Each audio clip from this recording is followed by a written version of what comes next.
All right, we are live. What is going on live stream? It is Sunday stream, bro. And yeah, man, this is just it for those who are new to this Sunday stream format. It really just comes down to doing a quick Q&A and just catching up with my week with y'all. I think it's these last few streams have been really great. I know this week it's Columbus Day, so a lot of people. Oh shit! Now you guys can hear me. Cool. So what I was saying was that today's live stream is all about really catching up with y'all, seeing what's up, and kind of just recapping my week, man, because I've had one hell of a crazy week. Pretty much locked down like this huge client and got some of the best talent, man. I'm really excited moving forward. But it's also been really, really tiring for me too, for the most part. One of my clients has just been so demanding, man, and it's really starting to burn me out. But it's also one of my highest performing weeks in a long time. And gotta move this fan toward here. Literally today, so far we got Steve good morning or hello, man, what's going on? If you guys are just tuning in, it would make my day if you would hit the like button, hit the subscribe button. Let's get myself to 10k and let's go from here, and you guys can just shoot some questions and all that, and yeah, we'll just go from there, man. But meanwhile, I told you guys I landed a huge, pretty big client. Maybe one day I'll tell you guys about the client and all that when it's more established. But, you know, man, it's just like one thing. And also, I put on a white coat for the first time in 2 years. I thought that was really cool. I was actually going to shoot a vlog on it. Didn't finish the vlog actually just because I just lost track, man. And if you're wondering if I went back to pharmacy, not technically not. I precepted at a USC event yesterday. Was really cool. One of the things I always love to emphasize as well is like, dude, and this will be a preview of my next video coming out. But really, I think, man, it's different, man. When I put on a white coat and go back to help students and help patients and all that sort of stuff, man, I go back because I want to, not because I feel forced to. And I think that's a very powerful concept. It's the first time like I've really done a pharmacy practice in a long time. Granted, there was quite a bit I didn't remember, but came back really quickly. I have been keeping up with my CEs up until this point. I talked to a lot of different clinical pharmacists, people who are inpatient pharmacists and all that sort of stuff. And, you know, they're painting me their life and what their day-to-day life looks like, man. We got Seton, the OG. Seton, help start the like trade, man. I would love it for you. Hit the like button, man, and get these likes up right now. But it was just really interesting because, you know, one thing I didn't realize about inpatient, like from the community point of view, that's like the dream job that everybody really wants, right? You know, because you're using your clinical skills and all that sort of stuff, man. But what I realized was that the lifestyle is not really suited for a family, right? If I were to say, well, based off the three major pharmacists I talked to yesterday, the ones that had the best lifestyle was definitely Amcare, Monday through Friday. They have a lot of autonomy and stuff, but it's really, really competitive, hard to get into, man. But a lot of people really love that role. And I was talking to one of the Amcare pharmacists there. I don't know, I forget what she works at UCLA Health and all that, but she was telling me that like how she ended up falling into her career path, and it was just really cool kind of seeing her perspective on things. She was super knowledgeable and all that as well. So, and she loves the autonomy behind it. So just some insight for you pharmacy peeps. But yeah, man, I think it's kind of cool knowing that, you know, I still have these pharmacy skills, these clinical skills. Maybe they aren't to where they used to be, man, but at least I can still help people and still always learn, man. I learned so many cool things yesterday too about some of the new updates and all that sort of stuff. So really got caught up to speed, and it was really nice, man. So if you guys are in the area, you guys need a preceptor or anything like that, feel free to hit me up via my email, subscribers@refugeehustle.com, and we'll just go from there, man. And I love being invited to events. I actually, it's really funny. I actually have USC School of Pharmacy cup over here, man, that I was drinking out of. And if you are a pharmacist watching this too, I always encourage you guys to give back to the community. I know it's really tough, but at least do it once in your life, man. Just because it's really important. I feel like, if you were a pharmacy student, like at one point, just remember back when you were a pharmacy student, how much you needed help figuring out, hey, what's a career that I want to do? How do I get a job after, those are things that you can help out with people. So I encourage you guys, especially more than ever, knowing that pharmacy it's going to be competitive as fuck, and I was talking to some of the students about how they were feeling. Some students are just like kind of oblivious to the whole like job saturation, man, and it's really my job to inform them and just so that they can plan better with their future. Maybe I can't give them a whole strategy of how to get out of pharmacy and all that, but at least it's my responsibility to kind of inform them of what's happening and all that as well. So yeah. Is it true that most pharmacists don't even get lunchtime? In certain states, man, it's pretty brutal. Like, dude, people don't realize how much. I don't get me wrong. It's not the most physical. Like, it's not the worst job in the world, but I mean, like most pharmacists, we have to in this first world country, man.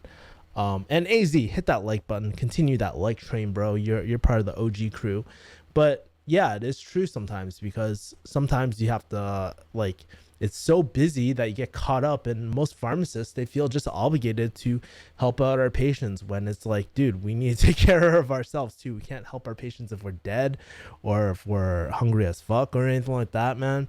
There were times where I was just like, dude, I really need to pee, but I need to finish this prescription up because this person's waiting on me. And at the end of the day, safety comes first, making sure that you're taking care of yourself always comes first, man. I know corporate probably hates that answer, but at the end of the day, taking a 5-minute break out of a 12-hour fucking day, really, is that unreasonable? I don't think so. And I'm pretty sure that, pharmacists in general, they're not really as a community, as pharmacists as a whole, they tend to be very risk averse. They don't want to upset anyone. They don't want to piss anyone off. And so that's why we end up in this situation, because not enough of us speak out against a lot of the practices that we have. But that doesn't mean, just because we don't speak out doesn't mean that it's right. And yeah, man, I'm not a huge fan of how we treat our pharmacists, man. How we this is the reason why so many people go through burnout, and burnout is a very real thing, especially in healthcare, man. When you feel like you're unsupported, you don't have the resources to help people, when you're being pulled in all different directions, man. It's hard to blame the pharmacist, the individual, and a lot of the time we take it on ourselves when it's really, in fact, a system issue, because that is poor leadership. That is poor. We're not setting our pharmacists up for high performing teams now, being in the world of business, if that makes sense at all. So yes, seems like every major is competitive these days. Well, yeah, I mean, there's certain careers that are growing quicker than others. And that's why, I don't know. I'll be honest with you guys. I feel like ever since I went down the realm of sales and digital marketing, man, I feel like I'll always have, it's almost like a feeling of self-assurance where you just realize that, I am not dependent on someone else for a job. I bring a lot of value to the table. I help people out, and I can hunt for, or I can eat what I kill, or what's the saying, dude, for hunting people, man? It's like I can eat what I kill, you know what I mean? And I feel a lot of confidence knowing that, if I really want to go back to pharmacy, I probably could go back to pharmacy. If I really wanted to stay in this entrepreneurial world, start up my own business, create a high ticket program, I could do that as well, man. It really depends what I want. And having that choice at the end of the day is really self-empowering, man. It's one of the best feelings in the world. And that's one of the greatest feelings as well. So, every major is important, but as long as you like really develop your soft skills, those soft skills are transferable to any career, man. And I mean, I'm a prime example of it. I made a switch from I was like I was a pharmacist for the longest time, and I transitioned into the realm of digital marketing and sales, man. And I'm definitely one of the top in the, well, I don't say this like arrogantly, but my results show, guys. Like, I next time I'll show you like the leaderboard and stuff, but I'm consistently usually at the top 10 or even at the top sometimes, right? Like this week I'm at the top. Um, because I put a lot of hard work into it, and I took a lot of those soft skills from pharmacy and transferred it into something, and I sucked for a long time.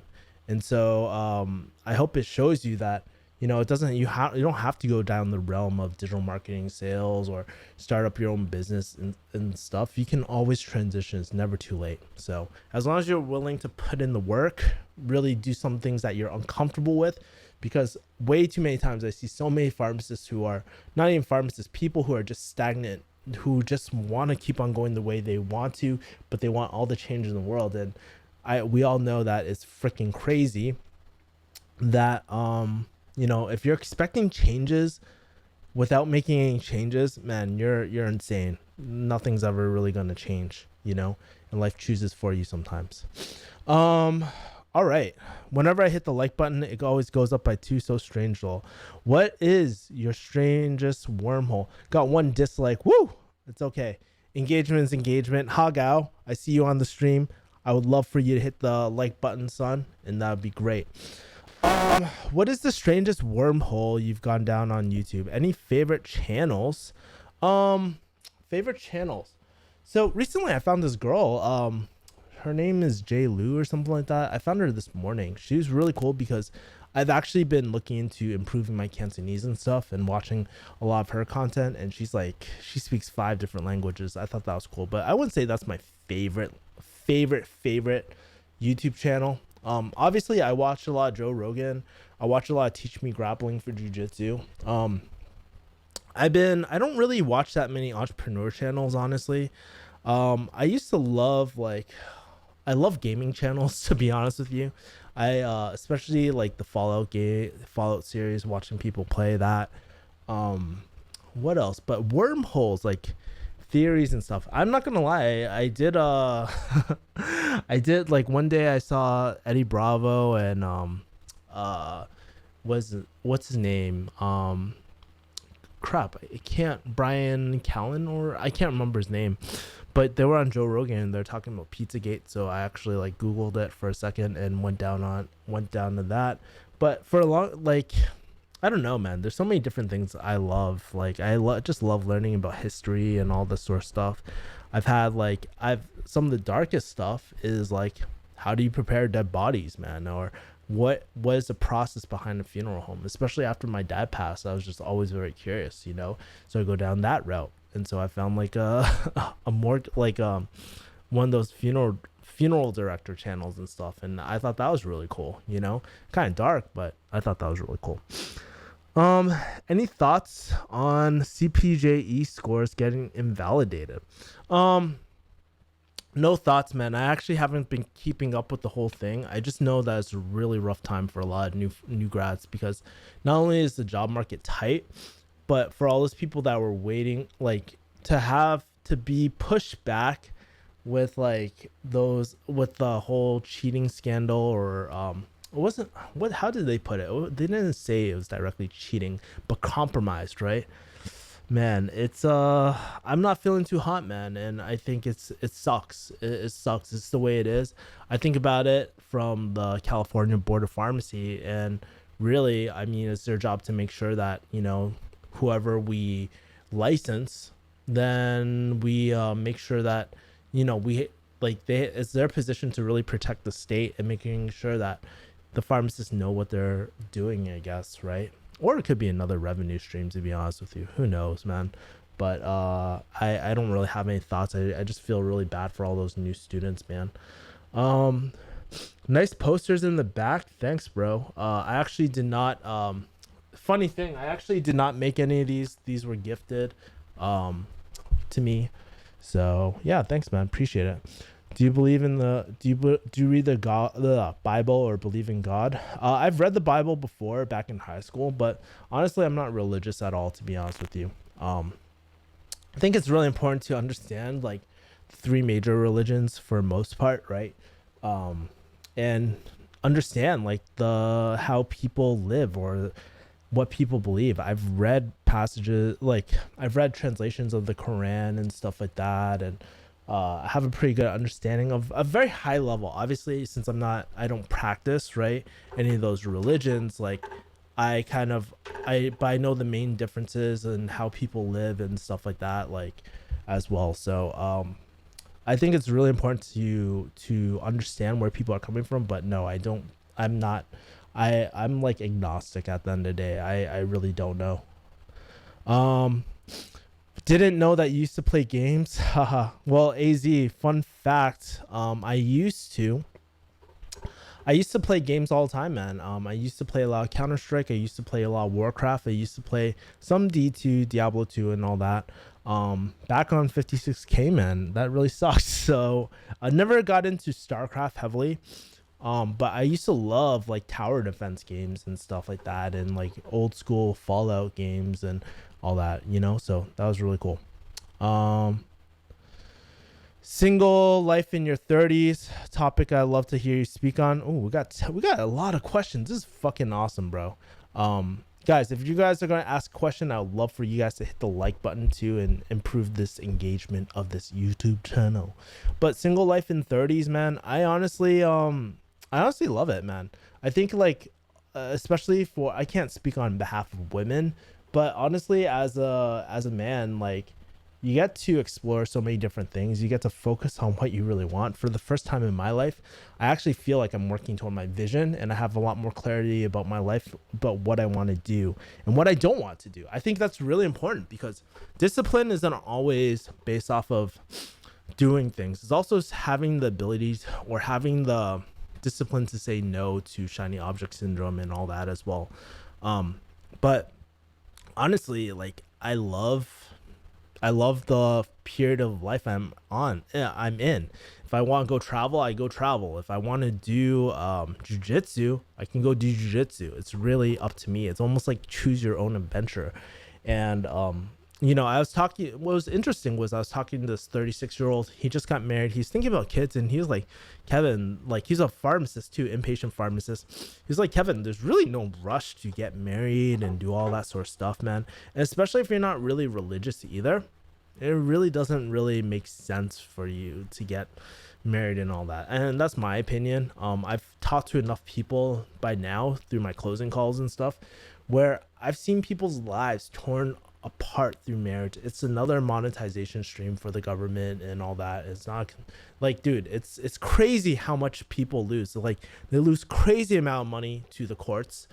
I've seen divorces like bite people in the ass, man. And that really goes to show you that you really need to find the right, if you want to go down that route of marriage and having skin in the game and all that, sure, there's benefits for that.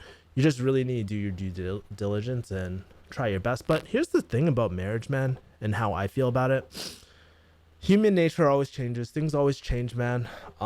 It's hard to make a commitment just saying like, hey, I want to be with this person for the rest of my life. I'm sure it works for some people, but I don't know. For me, maybe it's just me and my upbringing, but I have this huge fear of commitment, of like settling down with just one person for the rest of my life, because I know how much my life has changed even within the last 5 years, and I can't imagine doing that. But it could be my age, man, because I'm not ready to settle down, and I don't think there's anything wrong with that. Compromised integrity. Yeah, that's how they put it. It's kind of messed up, man.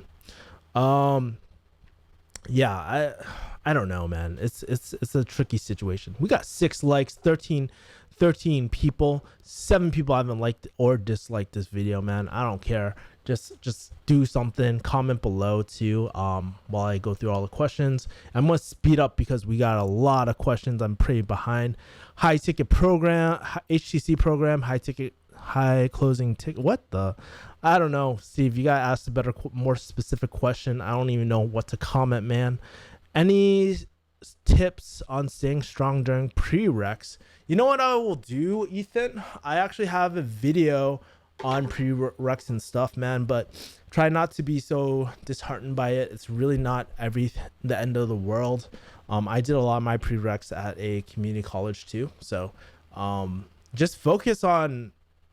I think sometimes we just get so focused on leveling up, but we forget like why we want to do pharmacy. And I think like yes, we have our school answers and professional answers, but really convincing yourself that you want to go down this route of pharmacy, that's the most important thing.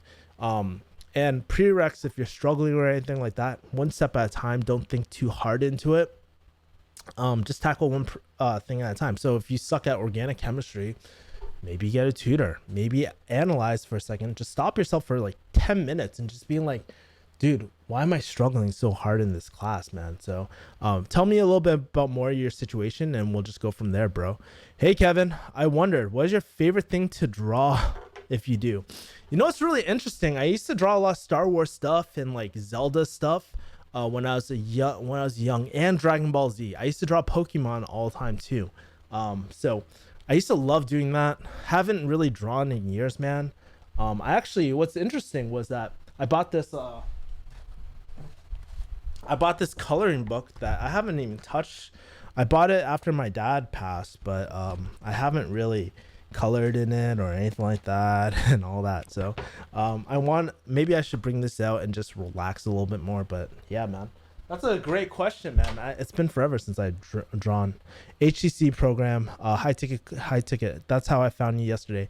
I feel like I found my purpose, being my own boss and working anywhere in the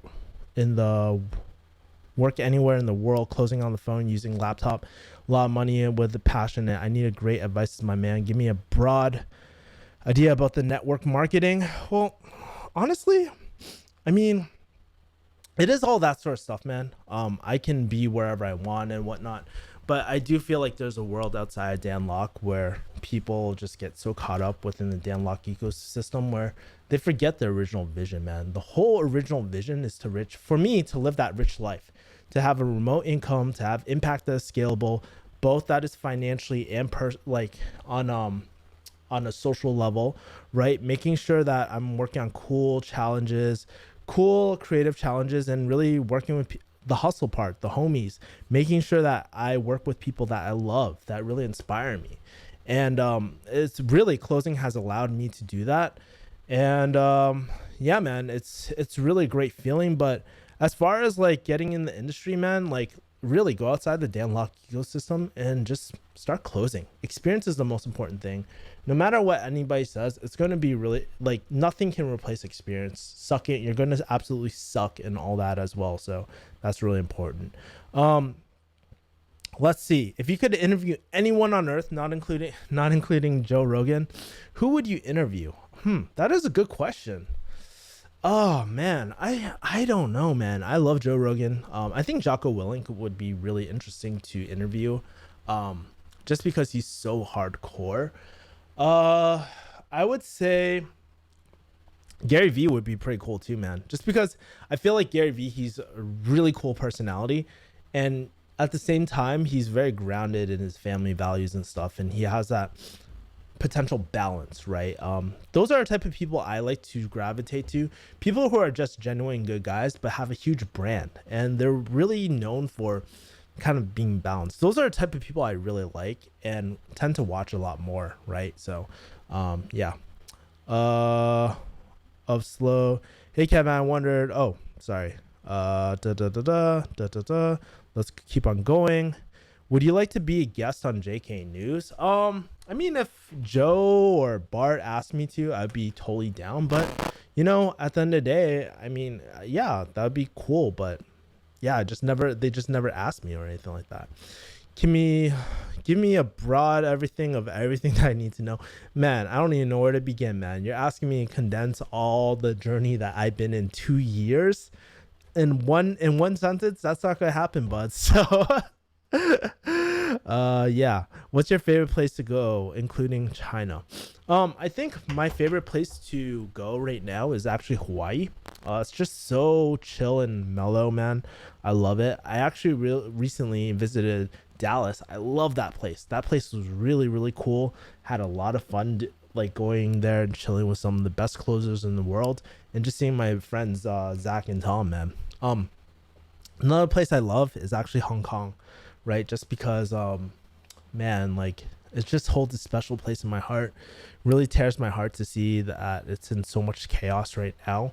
But I mean, fun fact, I actually not grew up there, but I spent like my early 20s like for a good half year or so like over there too. So I loved it, and it's getting kind of fuzzy, that MTR line and all that. I can't remember anymore.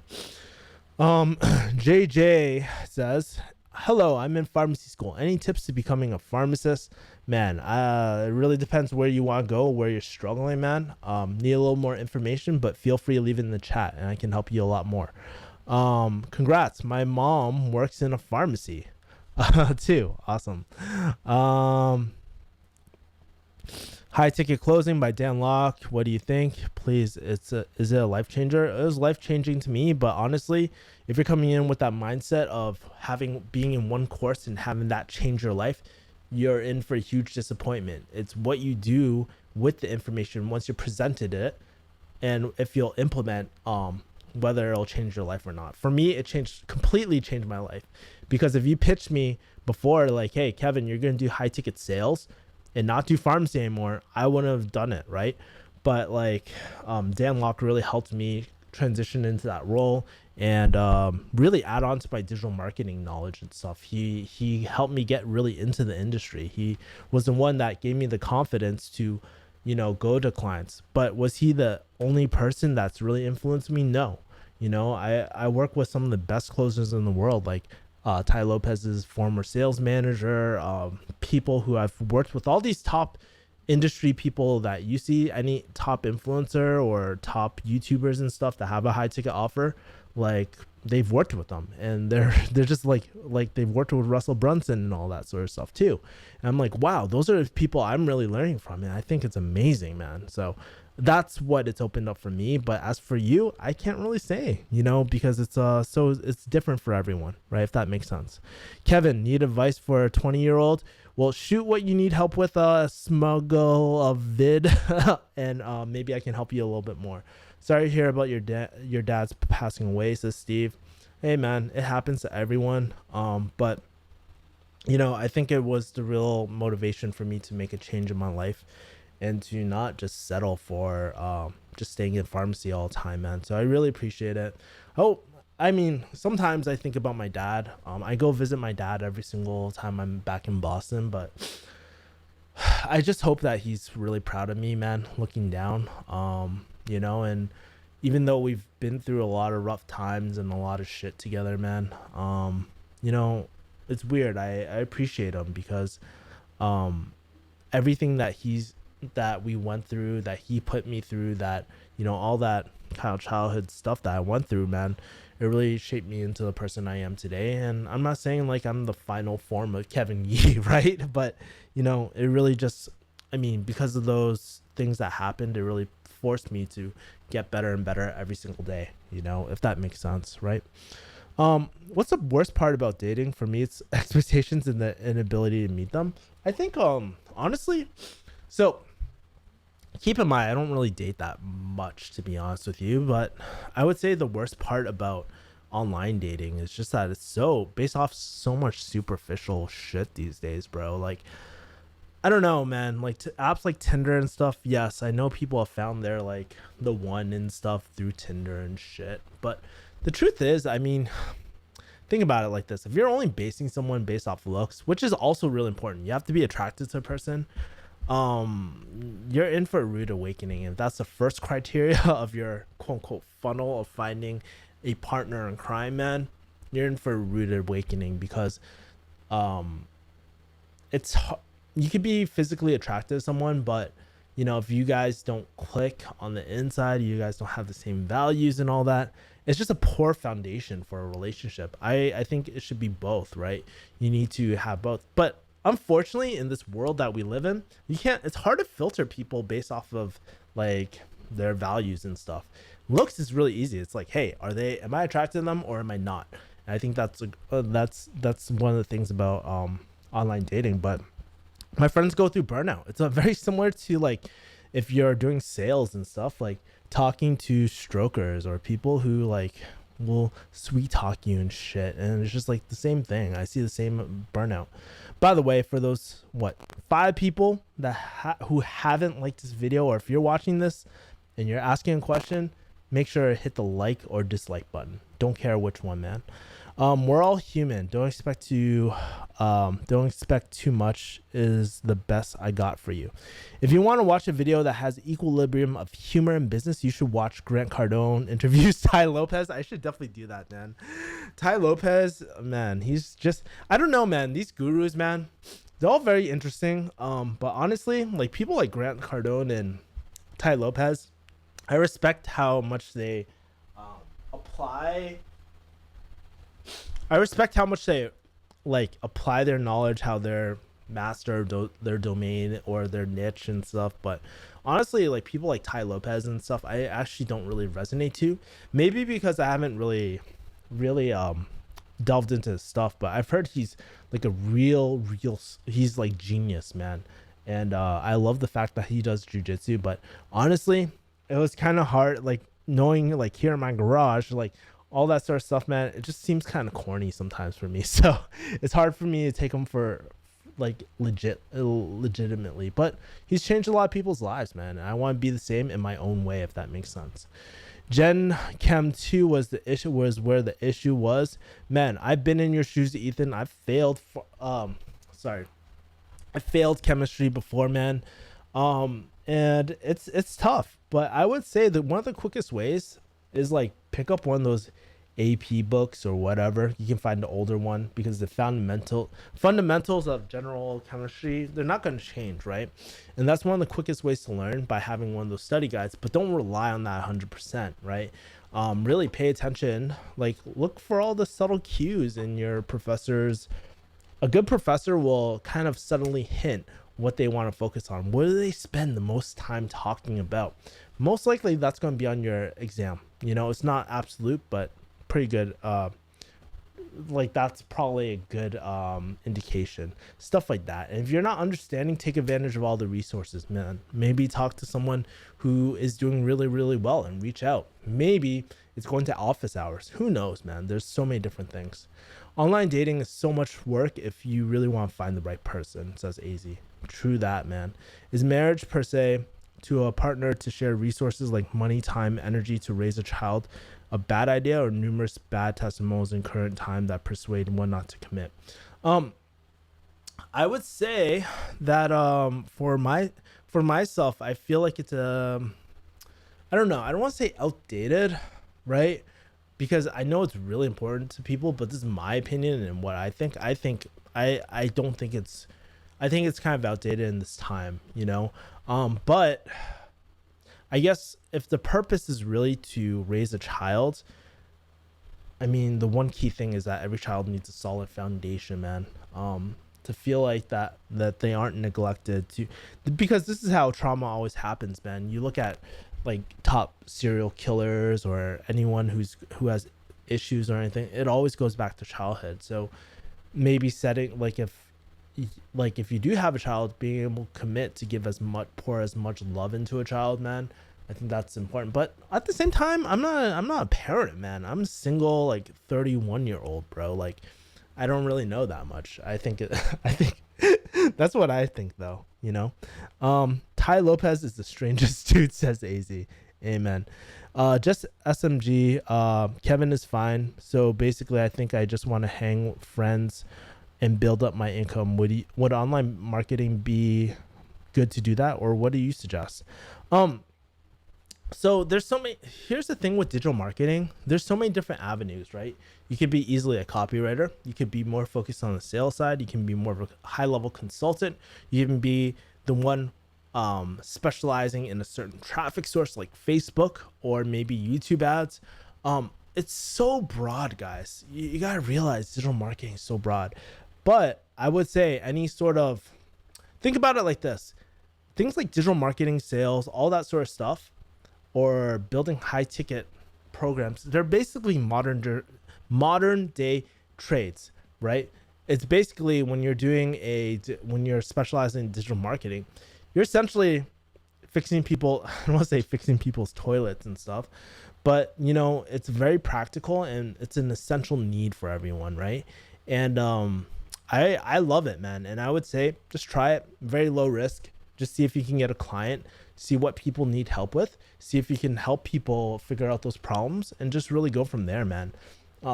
But actually, maybe I should show this really quick chart. I don't know if you guys are interested in this. I think it's Miro. Maybe I'll share this on Refugee Hustle or something like that if you guys really want me to talk about it a little more. But let me just log in for a second. Oh man, I got so many accounts, man, and I'm not sharing my screen quite yet. Let's go in. Man, there's so many comments, bro. This is awesome. Go to boards. Let's kind of see what I got. Okay, cool. So I have this thing called shout out to my friends. To my friend Richard Nitch. He actually helped give me the baseline for this. But and then Scott Ulsford, I kind of integrated a lot of his things. But really, I have this thing called the 8-step customer journey. This is something I usually show during a maybe one of my closing calls or something like that. But really, I mean, there's so many different things that you can really focus on, right? So the key to any digital marketing thing is really moving people. Oh, by the way, people process technology is my friend Tom's analogy. So I've just really kind of collected this chart. But what's really interesting about this is that you could be an expert in content and traffic, right? These are all things that an essential online business needs in the modern day, right? So you'll see people who, I do lead generation. I am a Facebook ads agency. So you can focus on online traffic. You see people who are like, hey, I need content creators. I need people to do videos or blogs or anything. That's where free content comes. And what's the advantage of that? Awareness, right? I need help building lead magnets, right? Somebody could do that, or optimizing my email responders, right? There's so many different things. I need help with fulfillment for my high ticket program, right? So you can see that there's so many different things, man. But that is something I've crafted and kind of combined everything, man. I'm a visual type of person, and I hope that helps, guys. Like when it comes to figuring out what you want to do with digital marketing, and it gets deeper and deeper. There's so I really simplify things when I say digital marketing, but it's a whole like complicated process, man. So yeah, cool. So let's go back into the chat. This is really awesome, guys. I'm actually having a huge blast. So make sure to keep on liking the button, bro, and let's keep on going. Gen Chem 1 tips: read the book, practice problems, release ACS exams, and finally destroy. Yeah, reading books and practicing problems is so key. That's why I used to do like the AP like questions all the time just to test myself. But honestly, you want to use many of the resources as your professor is doing, because at the end of the day, you're playing a game. They're the ones creating the exam and all that, so you just gotta really hack the exam. There's one really great book, or two. It's been a while since I read them, but these two new Cal Newport books I really love. They're about unconventional studying habits, what top performers are doing. I really recommend that. Daniel says, are you single? Technically I am, but I am dating someone right now as well. What do you think your purpose in life is? Will you will you sign a marriage contract or do a life partner with no contract? Right now I'm probably leaning, like at this current moment, I'm probably leaning toward the second part. Now, will my partner be cool with it? I don't really know, to be honest with you, it's not my real focus on it. But right now, my focus is really creating and connecting people to opportunities that will create that rich life that I was talking about earlier, right? That's what I think my purpose is in the world, because I'm my good friend Tom actually, if you guys ever get a chance, I would talk to your friends and see what you're really good at, because one of let me read you what Tom said I was good at. Hold on for 1 second. So the three things that Tom said was that, hey man, you know how to connect with people, you know how to build trust with people, and I'm good at. He said that you're good at connecting people with the right people, right? That they can trust. And so for me, I found my stride in that, and that's what I'm really good at. And that's what I do, man. I'm the visionary. I can see like how people can work together really, really well. And I believe that's what I do really amazingly well, right? And I do that through different platforms, whether through videos right now where I'm answering your questions and all that. But yeah, man. In 10 years in the future, do you see yourself living in Los Angeles? I don't really know, to be honest with you. I'm very fluid as a person, man. I'm not opposed to moving out of Los Angeles, but one thing that keeps me here is actually jujitsu. World class jujitsu gyms, world class Muay Thai gym, like, and all that as well. So, I just love it. Um, is the high ticket close? No, high ticket closing is not for everyone. Like, dude, is pharmacy for everyone? No. And you really gotta figure out why you're going into it. And I'll tell you this, Steve. I mean, based off your questions, man, you really gotta be more specific how why you want to do this. I mean, I know that you said you found your purpose earlier, but you should see how this fits into your vision. For example, in My Rich Life, right? Like closing fits into it because is it remote? Yes, it is. Income that is scalable that I'm not capped out by? Yes, it is, right? Do I get to impact people? Hell yeah, I do. Because guess what? In the pharmacy, it would piss me off when people would be like, hey, where's the milk? Or like, hey, it would be great if I could help like somebody with their clinical problems or something like that.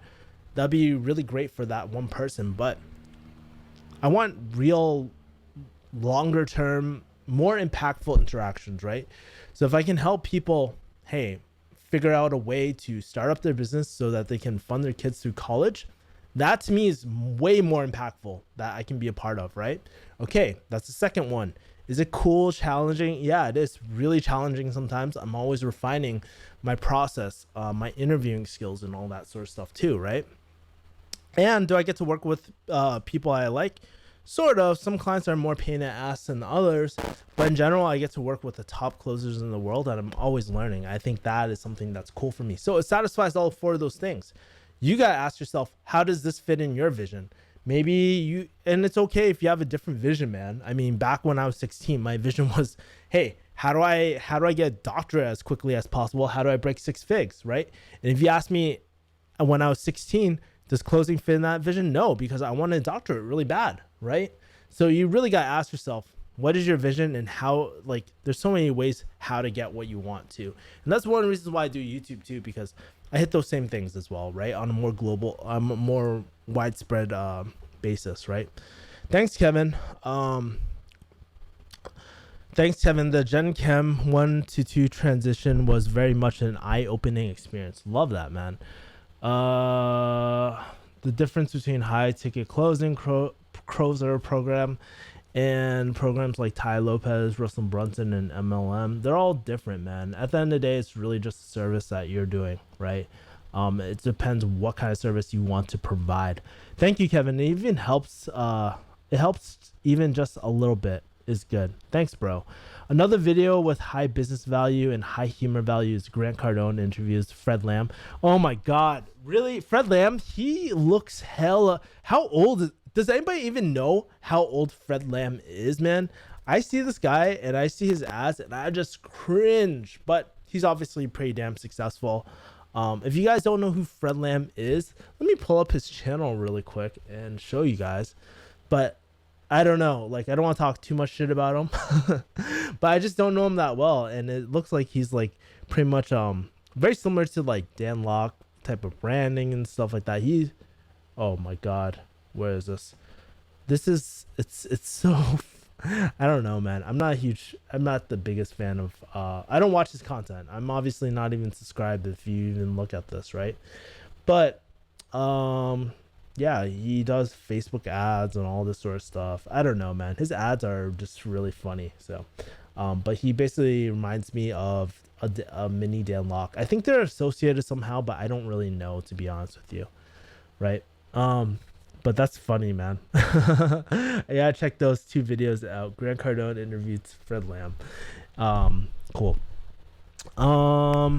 Let's see. 10 out of 10 humor and 10 out of 10 business value. Cool. Well, guys, I'm going to wrap up soon. I want to plan out for the rest of the week. So if you got any final questions, please leave them in here, man. Let's wrap up. And if you guys got any suggestions for videos, man, just let me know. Honestly, I'll be 100% transparent. I haven't been in the mood to really shoot videos recently. And it's just because I've just been so drained with energy. The last thing I really want to do is shoot a YouTube video.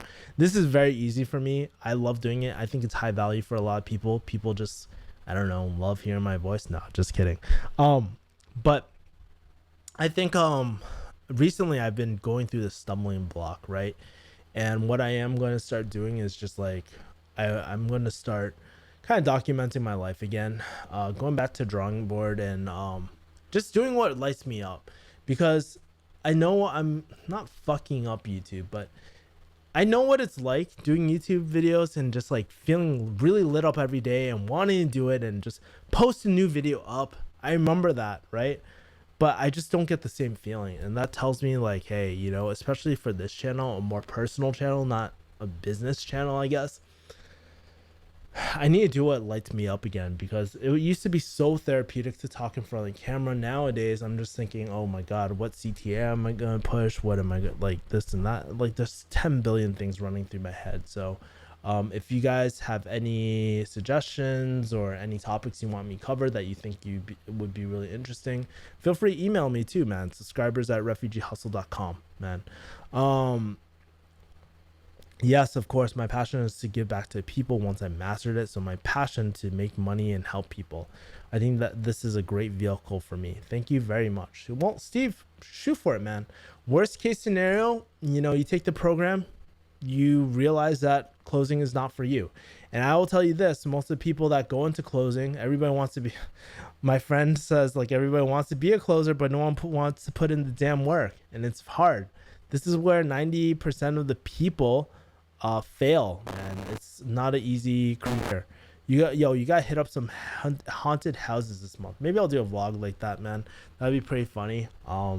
Yeah, man. And we'll just go from there. Anyways, guys, I'm going to wrap up. First of all, I just want to thank you guys making it to the Sunday stream. I know I streamed a little longer. Typically, I usually stream at 6 p.m. Pacific Standard Time.